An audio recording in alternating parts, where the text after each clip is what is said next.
Hello and welcome to round 11 of the World Chess Championships 2024, where Gukesh Maraju, with his 6th white game of the tournament, faced Ding Liren. And it was a very interesting match, where after knight f3, Gukesh repeated the reti, and as we'll see, got into some very interesting tactical waters.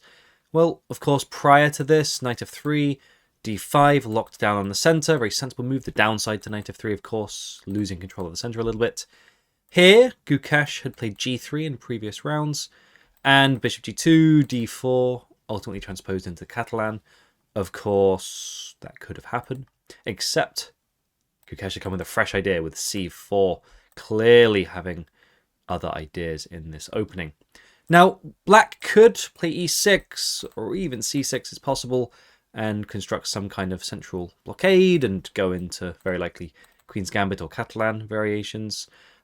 Gukesh could have played d4 and gone straight into those lines. Maybe even b3 is possible. Bishop b2, possible double phi and Keto systems. All of these ideas would have very much been in preparation for both players. However, Ding played d4, and this really started a frenzy because at this moment, well, this pawn's launched up the board. It is babysat by the queen, and if black could play a bit of an upside down Christmas tree, as it's been called, with e5, f6, c5 and b6, well, then this is very solid. However, as we can see, that's not possible, and Gukesh's next move locks down on the c5 square, maybe limiting the possibility of c5. Of course, c5 happened regardless, because if captures, then often this pawn will come to here anyway with the help of a knight, and ultimately the bishop will win back the pawn, and that simply helped black to develop. Of course, they want to play e5, and if they can achieve it, and now it's worth noting, without the b5 possibility, this knight sits here very pretty, defending, and black's going to construct a very strong centre nonetheless. For that reason, Gukesh does not capture, and he plays e3. And at this point, we're actually in a reversed Blumenfeld gambit, where if captures, black has won a pawn. In the main line of the Blumenfeld, which we'll look at in a moment, white, reversed, has played knight f6, and in white's case, knight f3. However, here, black, of course, is a tempo down. And if we reverse back to the Blumenfeld gambit with d4, knight f6, c4, c5, d5, a few different options there, I've mentioned them in previous videos. e6 is the principled one. The Benko would be with b5, and white can win 2 pawns, but black has a lot of pressure, and this pawn is a bit unmaneuverable. e6 marks either the Benoni or, after knight f3, b5 again, and this, with both of these in, because white can capture, and capture, that's known as the Blumenfeld as opposed to the Benko, without the addition of e6 earlier on in any case. And here we see white has achieved knight f3. Black can play d5, but the point is the knight's already on f3, and from here white usually plays e3, b3, bishop b2, bishop e2, blockades the central pawns and tries to hang on to the pawn. And white's a little bit better, possibly considerably better, but it's very dynamic. Black has an undeniably very large central control there, and black has a lot of play with an open f-file as well. In the game, if we revert back to this moment here, well, of course, after, for example, instead of knight f6 even, if this happens, there is no knight f6, and that's why white is a tempo up on those lines, and well, computers say triple zeros at this moment, give or take, as opposed to 0.5 to white in the main line of the Blumenfeld. So, of course, seeing that and knowing potential pitfalls, Ding played knight f6, regaining the tempo. However, of course, in the expenditure of said tempo, a3 happened by white solidifying the gambited pawn. It's worth noting, if now captures because of this additional move, this is just too strong for white. Black would be very, very under the cosh here. The centre's disintegrated. This is basically forced without losing a pawn and giving the center anyway. And now the open f file is here, the open a file is here. And for black's troubles, they don't even have an extra pawn, as in the Blumenfeld-esque structures reversed anyway. And as a result, black would be very poorly placed to capture that. Consequently, bishop g4, pinning to win. just limiting the pressure on d4. Perhaps the queen can recapture if white ever captures now, but also just limiting the pressure on the d4 pawn, which could become considerable at some point. And notably, Ding has spent over an hour, 25 minutes on bishop g4, clearly trying to find his feet with what to do. And, well, Gukesh, on the other hand, under a minute on the clock, played e takes d4, c takes d4, and h3 incredibly quickly. All very logical moves, very forcing as well. You know, captures and attacks, very forcing moves. And Ding, after 6 minutes, played bishop takes f3, queen takes f3 again very quickly, only 10 seconds on the move, and queen c7. Now, of course, Ding, at the moment when he captured, had known he'd have to play this to defend, and he would have decided prior to capturing on f3 to play queen c7 to defend against the subsequent attack. And now Gukesh spent his first real think of the game with d3 after 6 minutes, 159 to 153. And, well, he later clarified that after a5, he realised that perhaps with b5, he was worried he'd perhaps misremembered some files, and some details from his files, I mean, where because the knight is not on c6, b5, of course, would in those positions gain a tempo, and the knight would be forced to e5 or somewhere else, and b5 would come with tempo. But of course here, without the tempo, the knight simply makes its way to c5 very, very quickly, and he was worried about potentially having misremembered some moments. And here indeed, well, there's various natural moves, perhaps bishop f4, although e5 really rebuts that, attacking the bishop. A logical move that Gukesh eventually played was g3, but as you may have noticed, he spent an hour on this move. Well, clearly a little bit finding his feet, thinking, what do I do? And also after knight c5, played within seconds by Ding. Bit of a power play there. You know, Gukesh has spent an hour and Ding immediately fires back with knight c5. Suddenly, it makes a lot of sense. It's defending, it's attacking, maybe threatening a fork, which would be very consequential. No wonder Gukesh spent an hour just double-checking all of these variations. He did clarify that he was calculating various different things here. And one of those things very much would have been this threat, knight to b3. Fortunately for white, and Gukesh would have been very aware of this, after queen takes b7, attacking both rook and queen, forcing this. The bishop is still a weakness, but the getaway check happens. And because white has won a pawn here, which presents two passed pawns, despite the blockade, the knights are what matters. And because this knight in a very locked up position then has to, after bishop b2, give itself up for the rook. For sure, having two rooks can be useful, but one's stuck in the corner. Meanwhile, white's knight will very likely show itself to be very important. Perhaps jump to these outposts with the king nestling itself on c2. a3 is very hard to win, perhaps. And even if it is, the rook comes to e1 astonishingly quickly with f4. So because white has good play, good initiative here, losing the exchange, especially when that removes a very good knight from c5 and when it was on b3, this gives like good play here for the exchange. For that reason, retreating to here, Ding simply played knight f d7. It's worth noting at this moment, both players have used almost 80 minutes on their clock. So level in terms of the timing, and we're on move 12 with 28 moves till move 40, where they'll then receive the second guillotine time and gain 30 seconds per move from move 41. So no extra time, no do-overs, and, well, both players clearly seatbelting themselves in for a pretty intense blitz finish. Let's see what happened. Castle's kingside, knight e5, played very quickly, logical, attacking, forcing white's queen to move, putting the question to it. Gukesh chose f4, pinning, of course. This knight cannot capture now. The queen would drop. And if this knight were to capture, perfectly safe. Well, if white were to take here, then after e6, this bishop's coming to this square, attacking f2, and the two knights could be quite sturdy. In fact, white kind of needs this f4 push, and it becomes very hard to achieve if this bishop's x-raying down here, even if you do sidestep the king.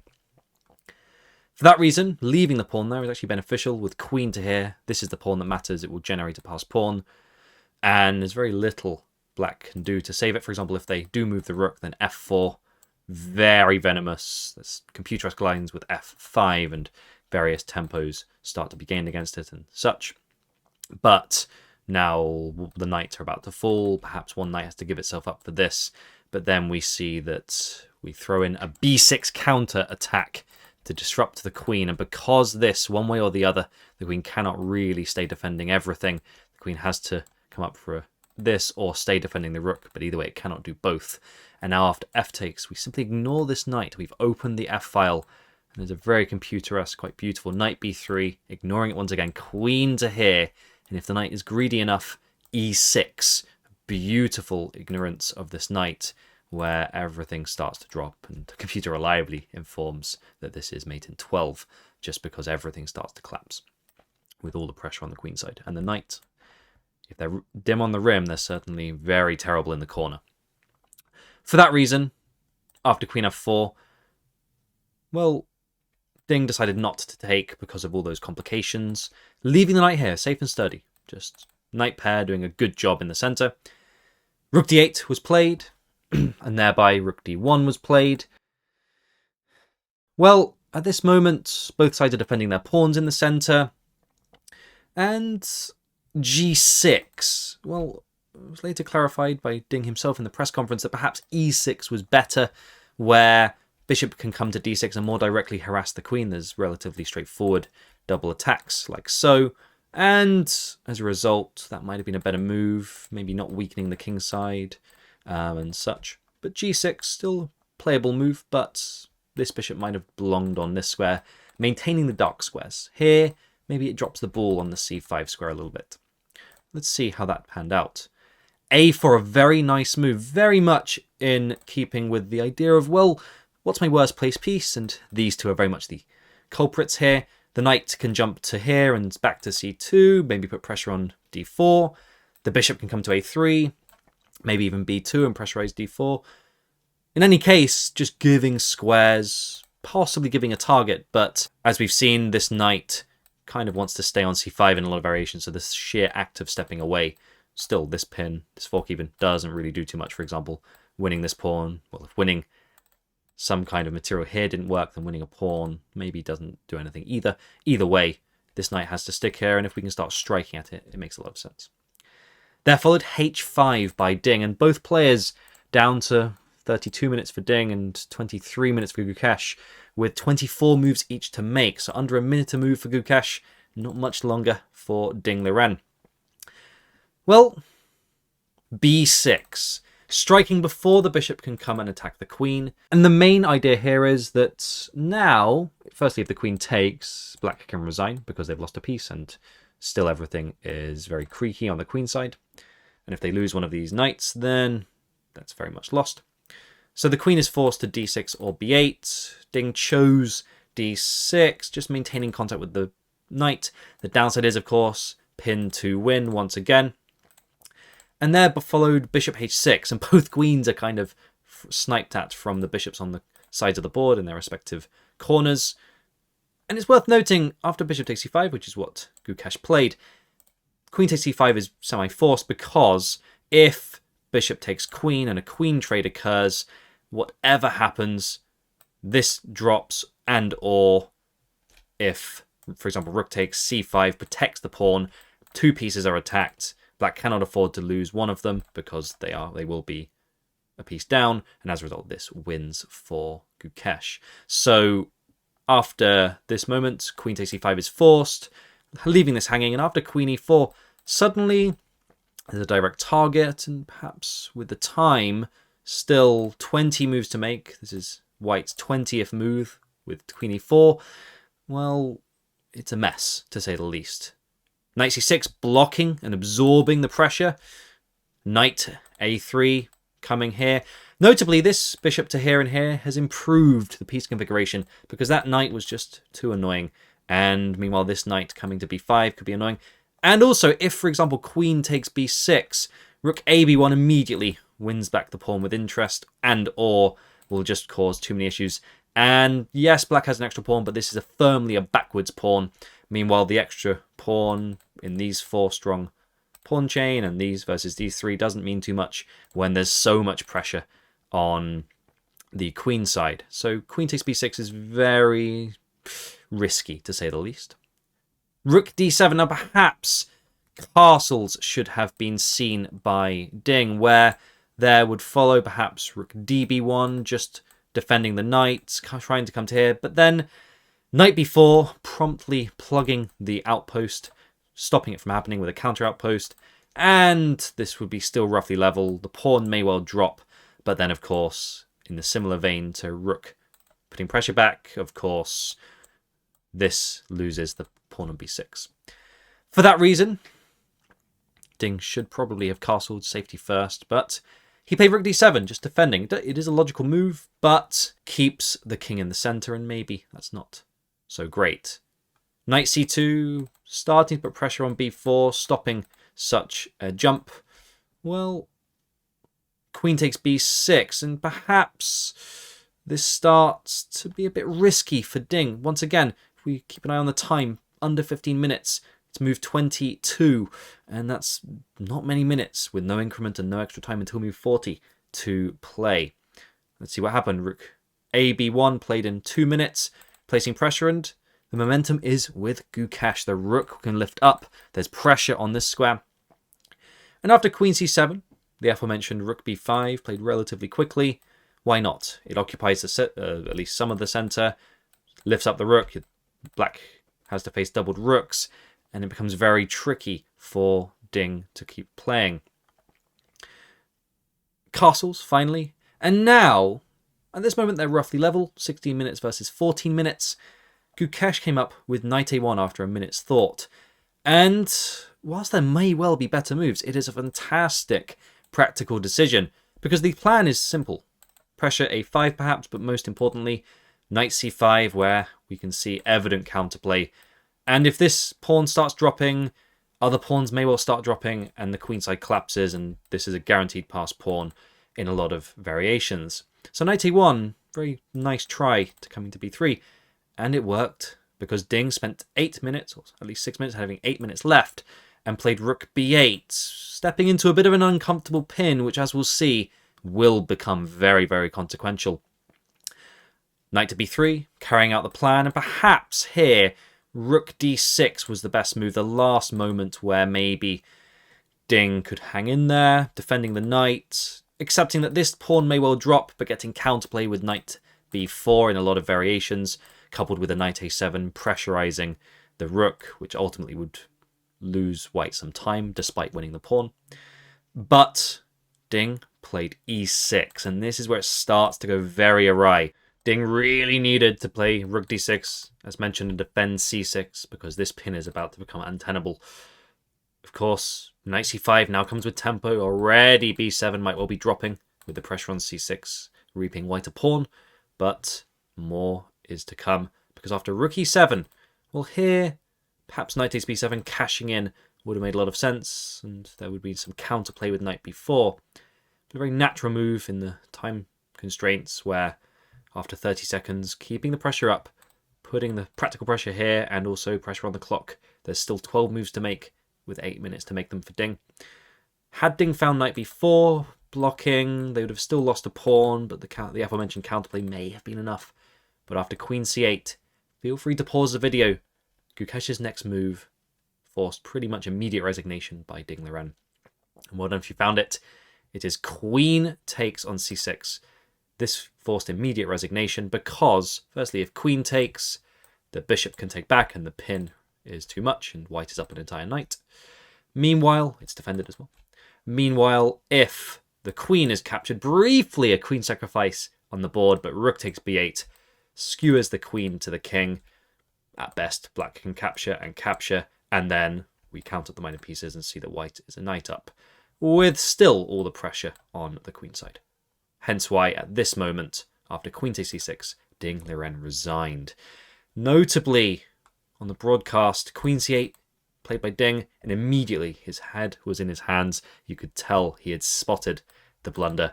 Gukesh, after just 20 seconds, captured on c6, forcing the resignation, and bringing him 6-5 up in the match overall. So Gukesh very much in the driving seat here. 3 games to go, and of course 1 point up. There's not many games left for Ding Liren to bounce back. However, Ding pointed out in the press conference that in round 12 of the Nepo Ding match 2023, it was round 12 with White that Ding himself bounced back, being a point down. So perhaps there is more in store for Ding Liren tomorrow with a White game. Let's see how that goes. Don't forget to like, comment, share, and subscribe. I'll see you all then. Cheers.